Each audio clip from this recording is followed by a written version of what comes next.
जय महाराष्ट्र सर्वांना। राहुल सोलापूरकर हे नाव सगळ्यांच्या लक्षात असेलच, मला वाटत नाही की कोणी विसरलं असेल। राहुल सोलापूरकर म्हणजे असा माणूस आहे की त्याला जे वाटतंय ते तो बडबडत असतो। वरती मग आपलं प्रशासन आहे ते त्याला पोलीस बंदोबस्तामध्ये ठेवतं। त्याच्या विरोधात गुन्हा नोंद करणं तर लांब राहिलं, पण त्याला अतिरिक्त पोलीस बंदोबस्त ठेवतात। आठवलं ना कोण राहुल सोलापूरकर आहे तो? आधी छत्रपती शिवाजी महाराजांबद्दल काय बाय तो बरळला, त्यानंतर डॉक्टर बाबासाहेब आंबेडकरांविषयी तो बोलला। असा हा राहुल सोलापूरकर म्हणजे आपल्याकडे काय झालं माहितीये काय, महापुरुषांची बदनामी करा, त्यांच्याबद्दल वाटेल ते बोला आणि शासनामध्ये एक मोठं पद घ्या किंवा एखादा मंत्रीपद मिळवा। म्हणजे मला पण आता असं वाटायला लागलंय की जर एवढं सोपं आहे वरती जाणं, तर मीही कुठल्या तरी सीएम वरती किंवा पीएम वरती, गृहमंत्र्यावरती असं काहीतरी विधान करून टाकू, म्हणजे मी प्रसिद्ध पण होईल आणि मला वरची कुठलीही पोस्ट पण मिळेल। कारण कसं आहे, छत्रपती शिवाजी महाराज असतील, छत्रपती संभाजी महाराज असतील, महात्मा ज्योतिबा फुले असतील किंवा डॉक्टर बाबासाहेब आंबेडकर असतील, यांच्याविषयी एकतर आपण तिथपर्यंत पोहोचू शकत नाही आणि त्यांच्याविषयी बोलण्याची आपली तेवढी पात्रता सुद्धा नाही। आणि आजकाल बरेच जण आहे जे स्वतःला, त्यांना असं वाटतं की त्यांना इतिहासाची खूप माहिती आहे, म्हणून ते आता मागे एक आपल्याकडे राज्यपाल जे होते कोश्यारी साहेब, माहितीच असेल सगळ्यांना, त्यांनी काय केलं, महात्मा ज्योतिराव फुले आणि सावित्रीबाई फुले यांच्यावरती त्याने अभद्र भाषेत बोललं आणि ज्या प्रकारे त्याचं ते हसणं आहे, म्हणजे महाराष्ट्रामध्ये राज्यपाल घुसवून इकडच्या सुखसोयी घेऊन इकडच्या महापुरुषांवरती, महामानवांवरती टीका टिप्पणी करणं, त्याच्यावरती काय ऍक्शन झाली का? काही घेतलेली नाही, कोणीही काही त्याच्यावरती ऍक्शन घेतलेली नाही। त्यानंतर आता हे राहुल सोलापूरकर ऍक्टर आहेत, शाहू महाराजांची भूमिका केलेली आहे, पण इतकी चीड येते ना या माणसावरती, कारण तुझी लायकी पण नाही ती। जर शाहू महाराजांविषयी तू जर काम केलेलं आहे तर त्यांचं घराणं जे आहे त्याविषयी तुझा अभ्यास असला पाहिजे। तू स्वतःला म्हणतो ना की मला इतिहासाची माहिती आहे, मग तू छत्रपती शिवाजी महाराजांबद्दल इतकं मोठं विधान केलं। त्यानंतर डॉक्टर बाबासाहेब आंबेडकर यांच्या विद्वत्तेवरती तू डायरेक्ट बोट घेतलं की ब्राह्मण सोबत होते म्हणून आंबेडकर पुढे गेले, एवढं मोठं विधान केलं। आणि असा हा माणूस, ह्याच्यावरती जेव्हा संपूर्ण महाराष्ट्रातून आक्रोश झाला, संपूर्ण महाराष्ट्रातून याच्यावरती गुन्हा दाखल करा म्हणून सगळी जनता रस्त्यावरती उतरली, त्यावेळेला आमच्या महाराष्ट्र सरकारने काय केलं, ज्या महाराष्ट्राला एक मुख्यमंत्री आणि 2 उपमुख्यमंत्री आहेत, अशा महाराष्ट्र सरकारने काय केलं, त्याला पुण्याला एक अतिरिक्त पोलीस बंदोबस्तामध्ये त्याला सुरक्षित ठेवलं। का तर त्याच्यापर्यंत कोणी पोहोचू नये, त्याला कोणी मारहाण करू नये। पण त्याच्यावरती गुन्हा दाखल झाला का? तर आज तागायत नाही, त्याचं उत्तर नाहीये। बरं, हे झाल्याच्या नंतर, छावा पिक्चर आल्याच्या नंतर ज्या ज्या गोष्टी बाहेर पडत गेल्या, ज्या ज्या गोष्टींवरती आजची तरुण पिढी असेल किंवा आधीची पिढी असेल, सगळे त्याच्यावरती सर्च करताना दिसतात, रिसर्च करताना दिसतात, इतिहास चालताना दिसतात। आणि अशा वेळेला ज्या ज्या गोष्टी समोर आल्या त्या गोष्टीतून प्रशांत कोरटकर नावाचा एक विकृत माणूस, त्याने ज्या इंद्रजित सावंतांना फोन केला, बरं फोन केला ना, तर त्याने त्याच्यापुरतंच बोलायचं होतं। त्याने छत्रपती शिवाजी महाराजांबद्दल जे काय बोललाय ते मी इथे पण नाही बोलू शकत। ज्या भाषेत तो बोललेला आहे ती भाषा मी वापरूच शकत नाही। म्हणजे या महाराष्ट्राचं, अखंड हिंदुस्थानाचं जे आराध्य दैवत आहे छत्रपती शिवाजी महाराज, त्यांच्याबद्दल एवढे घाणेरडे शब्द त्याने उद्गारलेत आणि नंतर मीडिया समोर येऊन म्हणतोय की हा आवाज माझा नाही, मी असं बोललेलो नाही। बरं, त्याच्यानंतर नागपूर पोलिसांचा तिथे कडक बंदोबस्त त्याच्याही घराच्या भोवती लागतो। नागपूर पोलिसांचा बंदोबस्त लागल्याच्या नंतर जेव्हा कोल्हापूर पोलीस जेव्हा तिकडे गेले तक्रारीवरून, तेव्हा कळलं की हा तिथून पळून गेलाय। म्हणजे कसं शक्य?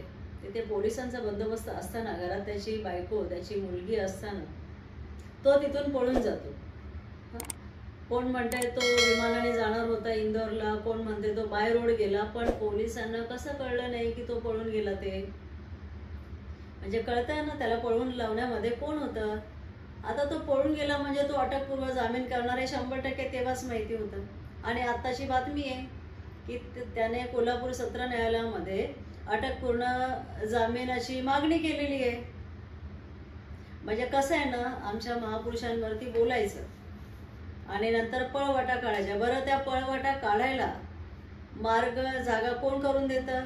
आपलं सरकार. हे आपलं जे सरकार आहे, जिथे मी पुन्हा पुन्हा म्हणते, एक मुख्यमंत्री आणि 2 उपमुख्यमंत्री बसलेले आहेत, कोणाच्याही हातात नव्हतं त्याला पकडणं. कसं शक्य होईल? हे सर्वसामान्य एखादा माणूस असता तर त्याच्या घरातल्या बायका पोरांना सुद्धा हे पोलिसांनी सोडलं नसतं. त्यांना आणून लॉकअपमध्ये बसवलं असतं आणि विचारलं असतं, विचारपूस केली असती की सांगा कुठे गेलाय तू. पण प्रशांत कोरटकरच्या बाबतीत अशी कुठलीही गोष्ट झाली नाही. उलट त्याला संरक्षण दिलं पोलिसांनी, असा आरोप करते मी. म्हणजे ह्या गोष्टी अशा होत राहतात. आता मी आत्ताची बातमी वाचली, ऐकली की हा जो राहुल सोलापूरकर आहे पुण्याचा, इतकं सगळं त्याने बोलल्याच्या नंतर, त्याला संरक्षण दिल्याच्या नंतर आता पुणे महापालिकेचं सांस्कृतिक धोरण सादर करण्यात आलं. त्या सांस्कृतिक धोरण समितीचे तज्ज्ञ सल्लागार म्हणून राहुल सोलापूरकरची निवड झालेली आहे. म्हणजे बघा, म्हणजे हे महाराष्ट्रातल्या लोकांच्या कानफडात अशी वाजवल्यासारखी झालेली आहे. म्हणजे आमच्या महामानवांचा जे अपमान करतायत त्यांना महापालिकेच्या सांस्कृतिक धोरण तज्ज्ञ सल्लागार म्हणून अशा माणसाची निवड होते. तर मग आता मला असं वाटतं की हा प्रशांत कोरटकर जो आहे ना, ज्याने छत्रपती शिवाजी महाराजांचा बाप सुद्धा काढलाय, त्याला मग कुठलं पद देणार आहे आता? मला असं वाटतं मुख्यमंत्री साहेब पण नागपूरचेच आहेत, हा पण नागपूरचाच आहे. मग आता कुठल्या तरी अशा मोठ्या पदावरती त्यालाही घ्यायला पाहिजे. म्हणजे इथे महापुरुषांना किंमत नाही, फक्त राजकारणापुरता त्यांचा वापर करायचा, त्यांच्या फोटोचा वापर करायचा, त्यांच्या मूर्त्यांचा वापर करायचा. आता मागे मी देवेंद्र फडणवीस साहेबांचं भाषण ऐकलं होतं की आग्र्याला एक भव्य असं छत्रपती शिवाजी महाराजांचं स्मारक बनवणार, त्यांची मंजुरी घेऊन तिकडच्या सरकारची.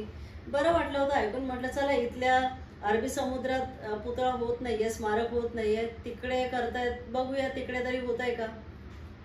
आणि त्याच्यानंतर आता ही घटना घडते की ह्या राहुल सोलापूरकरला, ज्याने महाराजांचा अपमान केला, डॉक्टर बाबासाहेब आंबेडकरांचा अपमान केला, महात्मा फुलेंविषयी तो काहीतरी बरळला, अशा माणसाला डायरेक्ट पुणे महापालिकेमध्ये तज्ज्ञ सल्लागार म्हणून.